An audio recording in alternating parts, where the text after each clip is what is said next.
될 줄로 믿습니다. 자리에 앉아 주시기 바랍니다. 우리 시간 같이 하나님의 말씀 보는 시간 갖도록 하겠습니다. 오늘 주신 하나님 말씀은 구약성경 사무엘상 23장 1절에서 14절의 말씀입니다.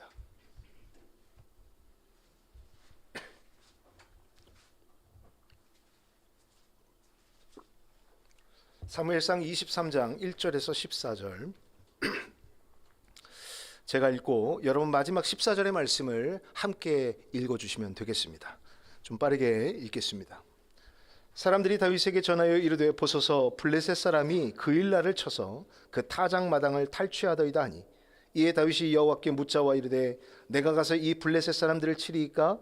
여호와께서 다윗에게 이르시되 가서 블레셋 사람들을 치고 그일라를 구원하라 하시니 다윗의 사람들이 그에게 이르되 보소서 우리가 유다에 있기도 두렵거든 하물며 그일라에 가서 블레셋 사람들의 군대를 치는 일이니까 한지라. 다윗이 여호와께 다시 묻자온데 여호와께서 대답하여 이르시되 일어나 그일라로 내려가라. 내가 블레셋 사람들을 내 손에 넘기리라 하신지라. 다윗과 그의 사람들이 그일라로 가서 블레셋 사람들과 싸워 그들을 크게 쳐서 죽이고 그들의 가축을 끌어오니라. 다윗이 이와 같이 그일라 주민을 구원하니라. 아히멜렉의 아들 아비아달이 그일라 다윗에게로 도망할 때에 손에 에봇을 가지고 내려왔더라. 다윗이 그일라에 온 것을 어떤 사람이 사울에게 알림해 사울이 이르되 하나님이 그를 내 손에 넘기셨도다. 그가 문과 문빗장이 있는 성읍에 들어갔으니 갇혔도다. 사울이 모든 백성을 군사로 불러 모으고 그일라로 내려가서 다윗과 그의 사람들을 에워싸려 하더니 다윗은 사울이 자기를 해하려 하는 음모를 알고 제사장 아비아달에게 이르되 에봇을 이리로 가져오라 하고 다윗이 이르되 이스라엘 하나님 여호와여 사울이 나 때문에 이 성읍을 면하려고 그일라로 내려오기를 꾀한다함을 주의 종이 분명히 들었나이다. 그일라 사람들이 나를 그의 손에 넘기겠나이까? 주의 종이 들은 대로 사울이 내려오겠나이까? 이스라엘의 하나님 여호와여 원하건대 주의 종에게 일러 주옵소서 하니 여호와께서 이르시되 그가 내려오리라 하신지라. 다윗이 이르되 그일라 사람들이 나와 내 사람들을 사울의 손에 넘기겠나이까 하니 여호와께서 이르시되 너를 넘기리라 하신지라. 다윗과 그의 사람 600명 가량이 일어나 그일라를 떠나서 갈 수 있는 곳으로 갔더니 다윗이 그일라에서 피한 것을 어떤 사람이 사울에게 말하며 사울이 가기를 그치니라. 다윗이 광야의 요새에도 있었고 또 십광야 산골에도 머물렀으므로 사울이 매일 찾되 하나님이 그를 그의 손에 넘기지 아니하시니라. 아멘. 할렐루야. 아멘. 주일 예배 오신 여러분 진심으로 환영하고 축복합니다. 오늘은 위기 속에 빛나는 믿음의 품격이라는 제목의 말씀을 가지고 우리 함께 말씀의 은혜를 나누고자 합니다. 저는 아파트에 살고 있는데요. 아파트에 살다 보니 참에 별의별 일들이 많이 일어납니다. 나 혼자 사는 게 아니라 여러 사람이 모여 살다 보니까 다양한 모습들이 제 눈에 보이더라고요. 특히 보면 마치 혼자 사는 것처럼 아파트를 이용하는 사람들이 있습니다. 주차선도 무시하고 차를 아무렇게나 대지를 않나, 길가에 쓰레기를 툭 버리질 않나, 분리수거를 하라고 했는데 엉망으로 내놓는 분들, 그런 모습 보면 저절로 눈살이 찌푸려져요. 그런데 반대로 어떤 분은 누가 시키지도 않았는데 버려진 쓰레기를 묵묵히 줍습니다. 화단도 정리하고 저희 아파트, 저희 동네의 어떤 할머니는 꽃도 심으세요. 그 중에서도 제가 참 감사하게 생각하는 분들이 계신데 우리 경비원 선생님들이십니다. 이분들은 잠시도 쉬지 않고 늘 아파트 주변을 둘러보세요.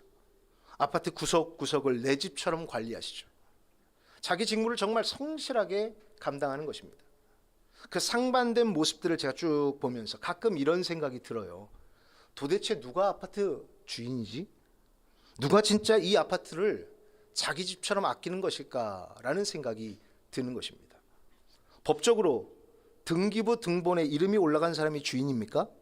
아니면 그 공간에 애정을 쏟고 공동체를 위해 헌신한 사람이 주인일까요? 참 많은 생각이 듭니다. 그런데 우리가 사는 세상도 마찬가지라는 거예요. 대부분이 다 자기 편한 대로 자기 이익만 챙기며 사는 사람들이 많은데 그럼에도 불구하고 보이지 않는 곳에서 세상을 빛내기 위해 묵묵히 희생하며 섬기는 분들도 계십니다. 저는 우리 그리스도인들이 바로 그런 사람이 되어야 한다고 믿어요. 흔들리는 이 위기의 세상 속에서 세상을 아름답게 정돈하고 가꾸는 품격이 저와 여러분들에게 있어야 하는 것입니다. 특히 하나님을 믿는 믿음으로, 그 감격으로, 은혜로 말입니다. 오늘 본문 우리가 읽은 사무엘상 23장 1절에서 14절의 말씀은 나라가 위기 가운데 있을 때 누가 나라의 주인처럼 일하는지 두 인물의 상반된 태도와 품격을 기록하고 있습니다. 한 명은 왕궁에 편안하게 앉아 있지만 가장 비겁한 모습을 보이는 사람이고요. 또 한 명은 쫓겨다니는 도망자의 신세이지만 가장 고귀한 믿음의 품격을 보여주는데 그들이 바로 사울 왕과 다윗입니다. 이 본문의 배경이 되는 상황은 사울 왕의 폭정으로 인해서 나라가 위기에 빠졌고 다윗은 사울 왕의 질투와 시기심으로 도망치던 그런 상황이었습니다. 그런 시기에 이스라엘의 유다 지파에 속한 그일라라는 성읍이 있었는데 이곳이 블레셋의 공격을 받게 됩니다. 여러분, 그일라란 지역은요 평야지대예요. 그래서 농사가 아주 잘 되는 땅이었다고 합니다. 그런데 그것을 알고 블레셋 사람들이 쳐들어와서 타작마당의 곡식, 곧 피땀 흘려 거둔 곡식을 몽땅 털어가 버린 것입니다. 자, 이런 국가적 비상사태에 누가 나서야 합니까? 당연히 왕인 사울이 나서야죠. 하지만 사울은 지금 나라를 돌보는 일에 관심이 없습니다. 화려한 왕궁, 강력한 군대, 모든 걸 다 갖추고 가지고 있지만 이스라엘 전역을 제대로 관리하지 않은 것입니다. 그래서 그일라 지역의 상황도 왕이 제대로 파악하지 못합니다. 그의 머릿속에는 오직 하나, 어떻게 하면 이 원수 같은 다윗을 죽일까, 이 생각밖에 없었어요. 한마디로 왕관은 썼지만 왕의 품격은 찾아볼 수 없었던 것입니다. 그런데 다윗을 보세요. 다윗은 현재 도망자입니다. 그런데도 그일라 소식을 듣고 나섭니다. 자기 목숨 하나 부지하기 힘든 상황에서 부하들의 반대를 무릅쓰고 그일라로 달려가 그들을 구원하고자 한 것입니다. 세상은 사울을 왕이라 불렀지만 하나님 보시기에 진짜 리더, 진짜 왕의 품격은 도망자 다윗에게 있었습니다. 성도 여러분, 우리는 오늘 본문을 통해 위기의 상황 가운데서도 빛나는 믿음의 품격을 만나게 될 것입니다. 부디 위기 속에서도 빛나는 그 믿음의 품격을 꼭 교훈받으시기를 주님의 이름으로 간절히 축원합니다. 첫 번째로 믿음의 품격은 나의 안위보다 이웃의 아픔을 먼저 볼 수 있는 것입니다. 우리 한번 따라하겠습니다. 나의 안위보다 이웃의 아픔을 먼저 봅시다. 아멘. 3절에서 5절의 말씀 제가 읽어드릴 테니까 여러분 눈으로 같이 봐주시길 바랍니다. 다윗의 사람들이 그에게 이르되 보소서, 우리가 유다에 있기도 두렵거든 하물며 그일라에 가서 블레셋 사람들의 군대를 치는 일이니까 아니라. 다윗이 여호와께 다시 묻자온데 여호와께서 대답하여 이르시되 일어나 그일라로 내려가라. 내가 블레셋 사람들을 내 손에 넘기리라 하신지라. 다윗과 그의 사람들이 그일라로 가서 블레셋 사람들과 싸워 그들을 크게 쳐서 죽이고 그들의 가축을 끌어오니라. 다윗이 이와 같이 그일라 주민을 구원하니라. 아멘. 여기 3절의 말씀을 보면 이 다윗을 따르고 있던 무리들은 다윗이 그일라에 가는 것을 반대합니다. 뭐라고 말하느냐?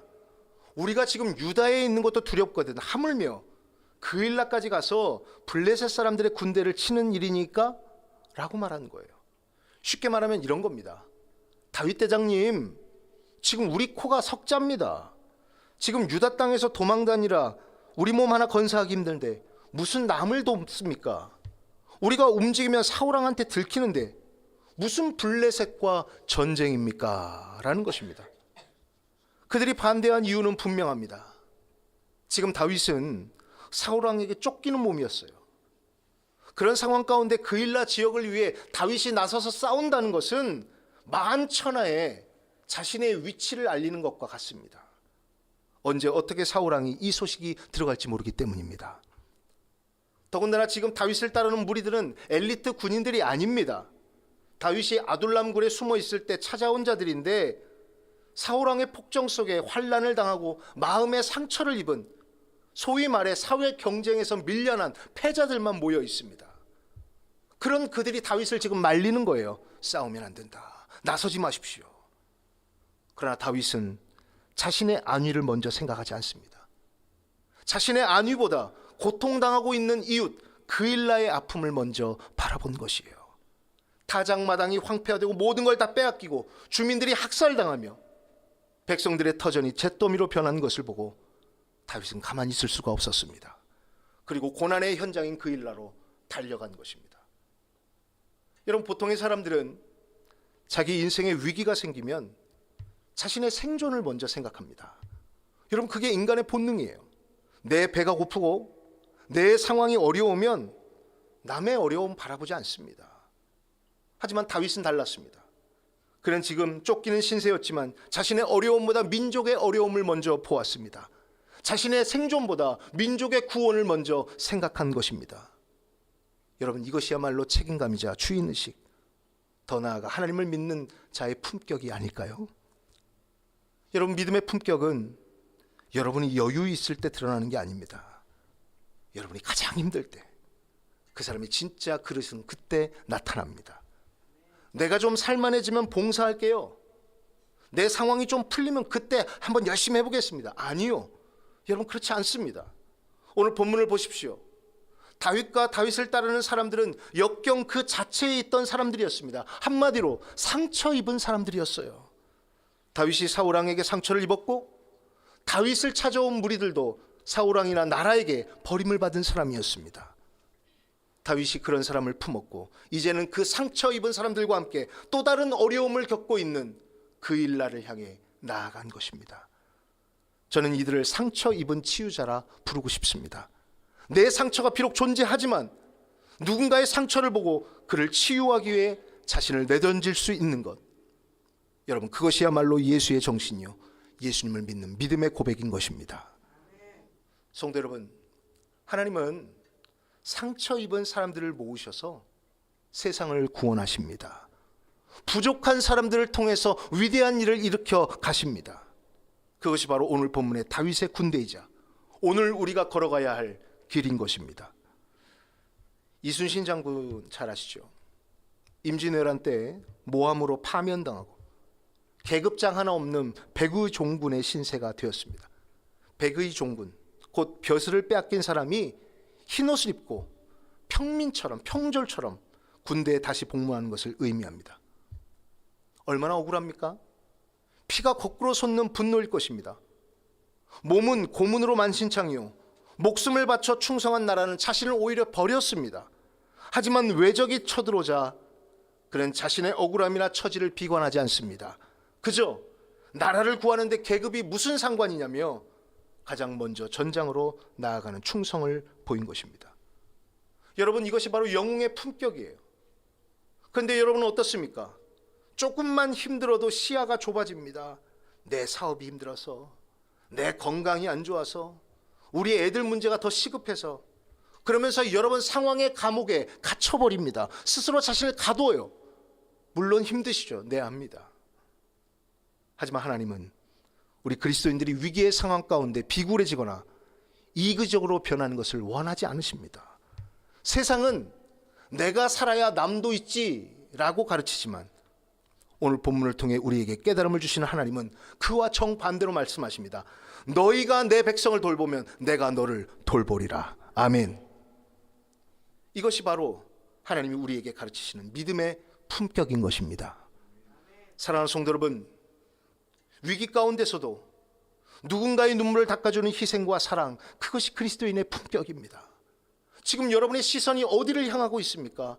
여러분의 삶이 우선입니까? 남의 아픔입니까? 여러분 눈에 무엇이 먼저 보이십니까? 이웃의 아픔을 먼저 볼 수 있는 영적 안목을 가지시기를 바랍니다. 부디 내 문제보다 형제의 아픔을 먼저 끌어안는 믿음의 품격을 가지시길 주님의 이름으로 간절히 축원합니다. 두 번째로, 믿음의 품격은 나의 경험보다 하나님의 뜻을 앞세우는 것이다 라는 거예요. 하나님의 뜻을 앞세우는 것이 믿음의 품격이라는 것입니다. 오늘 본문을 보면 이 다윗의 특징이 하나 있는데, 이 무엇을 할 때마다 계속해서 하나님께 물어본다는 것입니다. 2절에서는 하나님, 제가 블레셋에 가서 칠까요? 라고 묻습니다. 4절에서는 부하들이 반대해요. 3절에서 반대하니까 4절에서 하나님, 제가 어떻게 할까요? 라고 또 묻습니다.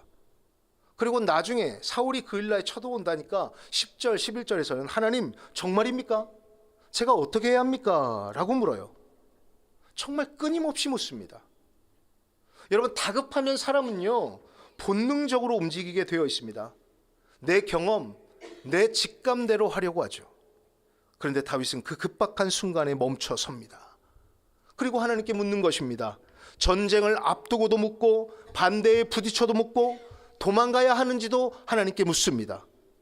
그러니까 다윗은 지금 전쟁 영웅이라서 어떤 의욕만 앞선 게 아니에요. 위기가 다가올수록 더 철저하게 자신보다 하나님을 의지하는 것입니다. 반면 사울왕을 보세요. 7절의 말씀에 따르면 다윗이 그일라 지역에 있다는 소식을 듣자마자 뭐라고 말합니까? 착각에 빠져서 들뜬 목소리로 하나님이 그를 내 손에 넘기셨도다 라고 말해요. 자기가 언제 하나님한테 물어봤습니까? 정말 다윗을 죽이는 게 하나님의 뜻이냐고요. 천만의 말씀이에요. 사울은 그저 자기 욕망을 하나님의 뜻이라고 착각하고 망상에 빠진 것입니다. 자기 직감을 하나님의 음성이라고 우기는 교만함을 보인 것입니다. 여러분, 믿음의 품격은 사울과 같은 교만함이 아니라 다윗과 같이 모든 것을 하나님께 아뢰는 데에서부터 시작되는 것임을 믿으시길 바라요. 내 경험과 내 생각보다 하나님의 뜻을 먼저 물을 수 있는 자세, 그것이 여러분 가운데 필요한 것입니다. 한번 여러분의 삶을 뒤돌아보세요. 위기 가운데 있을 때, 고난이 닥쳐올 때에 여러분의 첫 번째 반응이 무엇인지를 말입니다. 하나님을 찾습니까? 아니면 내가 해봤던 경험대로 내 감정을 우선하십니까? 그리스도인에게 있어 다른 것이 교만이 아닙니다. 하나님의 뜻을 묻지 않으면서 기도가 없는 채로 확신하며 사는 것, 하나님의 뜻을 묻지 않고 기도가 없는 채로 확신하며 사는 것, 여러분, 그것이 바로 교만인 것입니다. 하나님의 뜻을 먼저 구하는 것은 단순히 지금 당장 문제 해결을 위해서가 아니에요. 하나님이 내 삶의 주인이십니다 라는 믿음의 고백이, 그것이 곧 믿음이기 때문에 그렇게 사는 것입니다. 세상의 기준이 아닌 하나님의 나라와 의를 우선시하며 사는 것, 다윗은 지금 그 모습을 우리에게 보여주는 것입니다. 우리가 하나님 중심으로 살지 않으면 늘 충동적인 결정을 하며 살아갈 수밖에 없습니다. 그렇잖아요. 우리가 하루에도 수많은 일들을 결정하며 살아갑니다. 어떤 사람과 만나고, 어떤 사람과 어떻게 교제하고, 어떤 말과 어떤 행동을 하고, 어떤 선택을 할지 여러분은 늘 결정하며 살아가요. 세상 사람들은 순간적 감정과 자기 욕망에 따라 결정을 한다 할지라도 그리스도인은 그래서는 안 됩니다. 오늘 본문의 다윗과 같이 나의 경험보다 하나님의 뜻을 항상 먼저 물을 수 있어야 하는 것입니다. 잠언서 16장 9절 이렇게 말씀합니다. 사람이 마음으로 자기의 길을 계획할지라도 그의 걸음을 인도하시는 이는 여호와시니라. 아멘. 여러분, 말씀대로 살아가시기를 바랍니다. 성도 여러분, 믿음의 품격은 나의 뜻과 경험을 잠시 멈출 줄 아는 데에서부터 시작돼요. 아무리 급해도 하나님 앞에 먼저 무릎을 꿇는 그 정성, 그 잠깐의 멈춤이 여러분을 가장 안전한 길로 인도하게 될 것입니다. 그러므로 아무리 급해도 마음을 여러분 급하게 하지 마시고 잠깐 멈추세요. 그리고 무릎을 꿇으세요. 부디 내 판단보다 하나님의 말씀을 더 신뢰하는 믿음의 품격이 여러분의 삶 가운데 있기를 주님의 이름으로 간절히 축원합니다. 세 번째로, 믿음의 품격은 내가 처한 곳에서 보복을 남기는 게 아니라 은혜를 남길 줄 알아야 한다라는 것입니다. 한번 따라하겠습니다. 보복이 아니라 은혜를 남깁시다. 아멘. 12절에서 14절의 말씀 우리 같이 한번 읽어보도록 하겠습니다. 12절부터 읽습니다. 시작.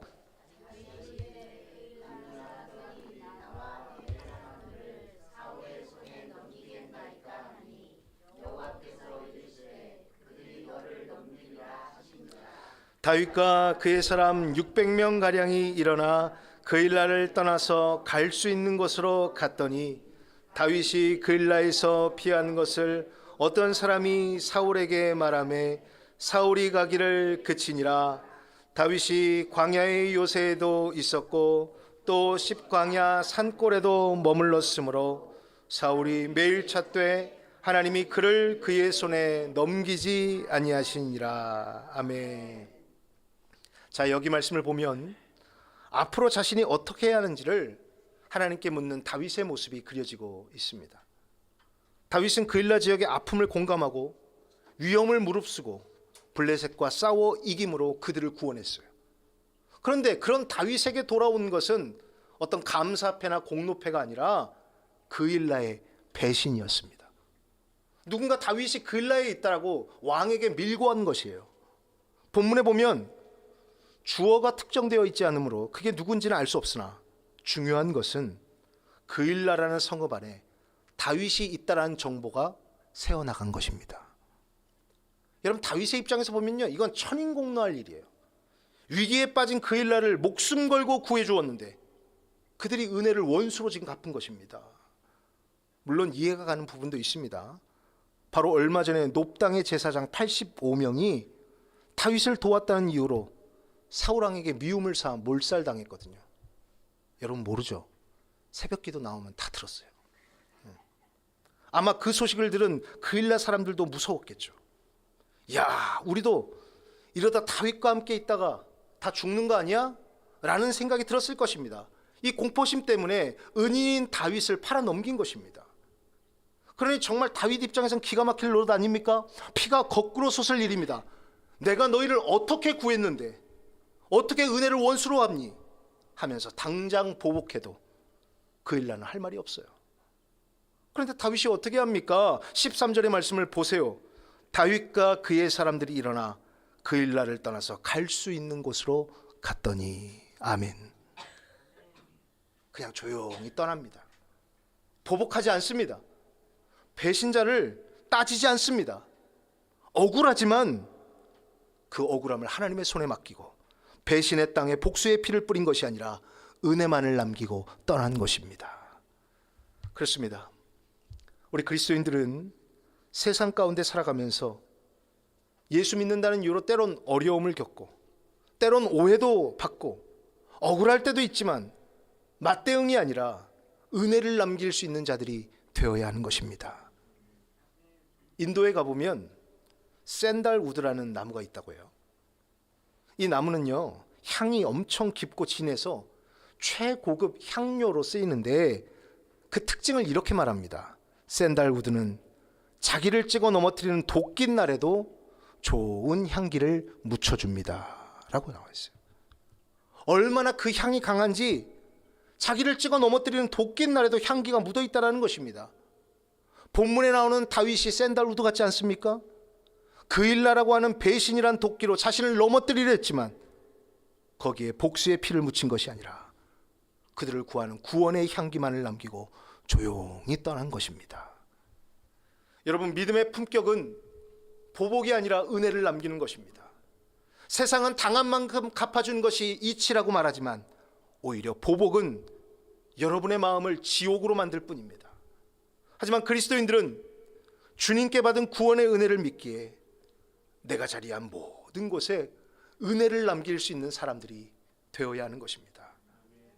설사 억울함이 있더라도 하나님의 손에 맡길 줄 아는 것, 배신하는 세상에서 똑같이 악독함으로 갚아주는 것이 아니라 은혜를 남기고 여운을 남기는 것, 이것이 그리스도의 십자가 정신이며 우리가 배워야 할 믿음의 품격인 것입니다. 여기 앉아 계신 모든 성도가 다 그런 성도가 되시기를 간절히 소망합니다.